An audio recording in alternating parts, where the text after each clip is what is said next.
Assalamualaikum warahmatullahi wabarakatuh. Selamat datang di Laboratorium Anatomi Fakultas Kedokteran Universitas 11 Maret Surakarta. Mari kita masuk ke laboratorium. Bersama saya, Nanang Wiono dan Maina. Kita akan belajar bersama tentang anatomi sistema nervosum atau sistem saraf pada manusia. Assalamualaikum warahmatullahi wabarakatuh. Dalam video sebelumnya, kita telah mempelajari bahwa otak dibagi menjadi 3 bagian, yaitu otak besar atau cerebrum, truncus cerebri atau batang otak, dan cerebellum atau otak kecil. Pada kesempatan ini, kita akan fokus untuk membahas tentang batang otak atau truncus cerebri. Truncus cerebri merupakan struktur yang sangat kompleks dan tidak kalah pentingnya dibandingkan dengan struktur otak yang lainnya. Karena pertama, di batang otak terdapat jaras-jaras saraf yang menghubungkan antara cerebrum dengan medula spinalis. Kemudian juga ada interconnecting tracts atau jaras-jaras yang saling menghubungkan antara cerebellum dengan cerebrum dan medula spinalis. Kemudian juga terdapat banyak sekali badan-badan sel saraf atau nukleus-nukleus dari nervi cranialis, dan di dalam batang otak juga terdapat nukleus-nukleus yang terlibat dalam sistem monoaminergik penghasil neurotransmitter yang sangat penting dalam fungsi sistem saraf pusat. Dan terakhir, di batang otak terdapat formatio reticularis yang merupakan integrator terpenting dalam fungsi sistem saraf pusat. Jadi otak secara umum dibagi menjadi cerebrum atau otak besar, kemudian truncus cerebri atau batang otak, dan cerebellum. Kita akan mulai melihat marker-marker yang bisa dipakai untuk mengidentifikasi truncus cerebri, yaitu bagian pertama truncus cerebri adalah mesencephalon atau midbrain atau otak tengah, kemudian pons, dan medulla oblongata. Dalam potongan mid sagittal seperti ini, kita bisa dengan jelas melihat keseluruhan struktur batang otak mulai dari midbrain sampai dengan medulla oblongata. Kita juga bisa melihat sistem ventricle yang akan berjalan melewati batang otak.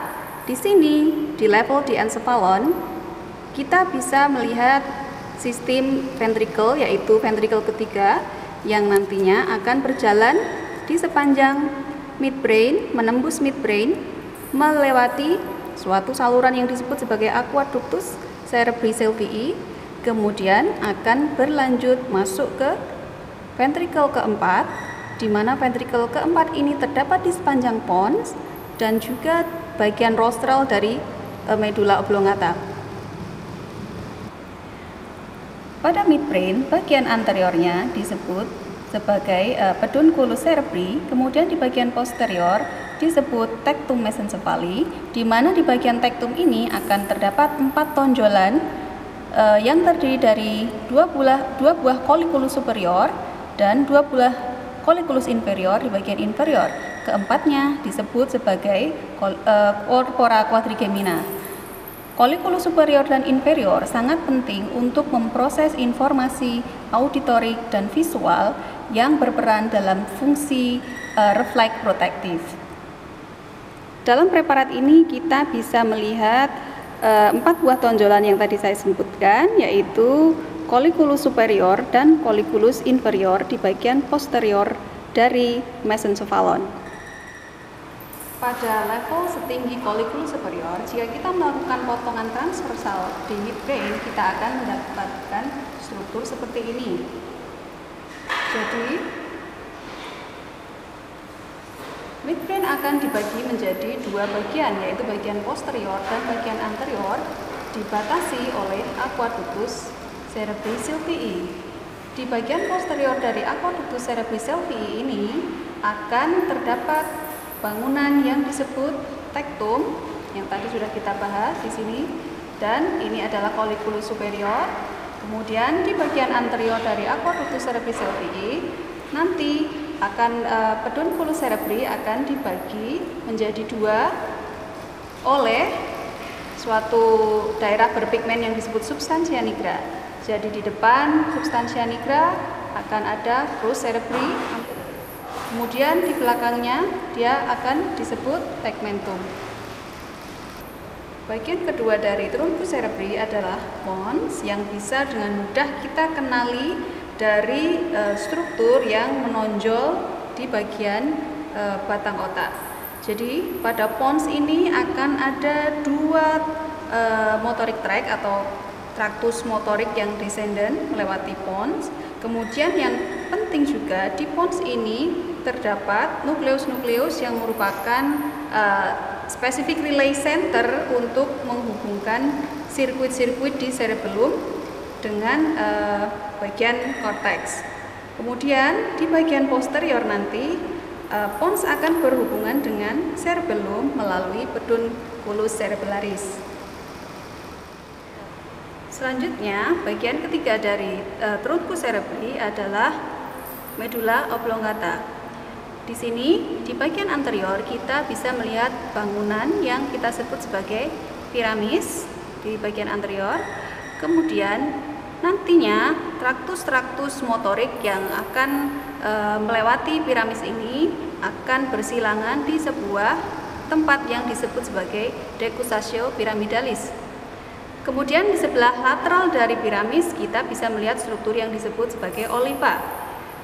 Yang salah satu struktur penting di bawah oliva ini adalah suatu nukleus yang disebut sebagai nukleus olivarius inferior. Karena nukleus olivarius inferior ini dia akan berisi nukleus-nukleus yang merelay sirkuit dari cerebellum. Secara klinis, medulla oblongata ini sangat penting karena di situ terdapat pusat pernafasan dan juga di sini terdapat nukleus-nukleus atau badan sel saraf dari beberapa nervi cranialis. Di sepanjang truncus cerebri terdapat tempat keluarnya berbagai nervi cranialis. Dari 12 nervi cranialis yang ada yang keluar dari otak, 10 diantaranya keluar dari truncus cerebri. Jadi seperti kita ketahui bahwa nervus 1 atau nervus olfactorius keluar dari cortex olfactori, kemudian nervus 2 ini nervus opticus keluar dari chiasma opticus, kemudian masuk ke midbrain akan ada 2 nervi cranialis yang keluar dari midbrain, yaitu nervus ketiga, nervus oculomotorius, dan nervus keempat. Di sini kita bisa lihat ini adalah nervus 3 atau nervus oculomotorius yang keluar tepat di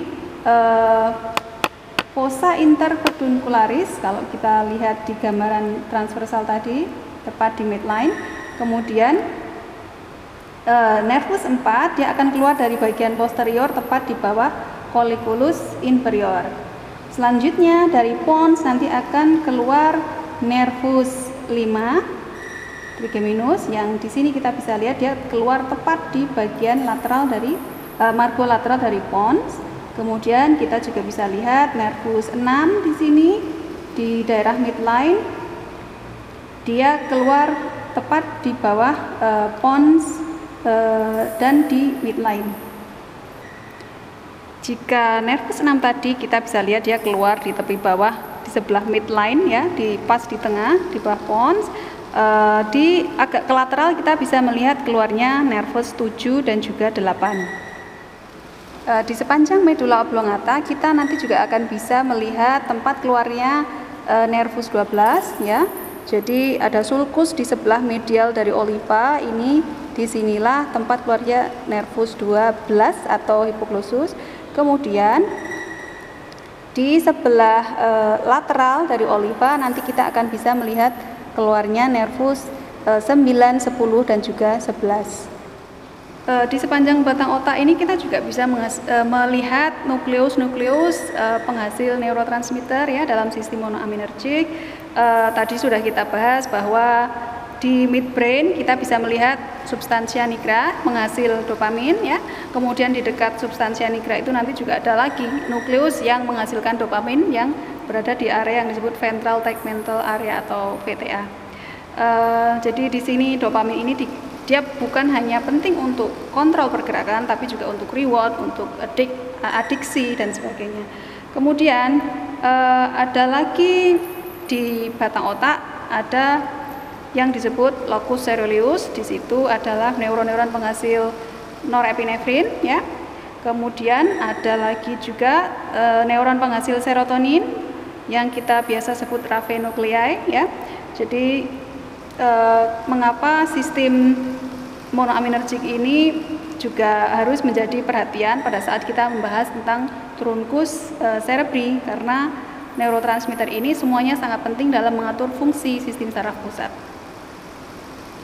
Demikian tadi overview mengenai truncus cerebri yang secara umum bisa kita ingat lagi bahwa truncus cerebri terdiri dari midbrain atau mesencephalon, pons, dan medulla oblongata. Secara klinis, truncus cerebri tidak kalah penting dengan bagian otak yang lainnya karena di situ terdapat berbagai struktur yang penting untuk survival dan juga banyak sekali serabut-serabut saraf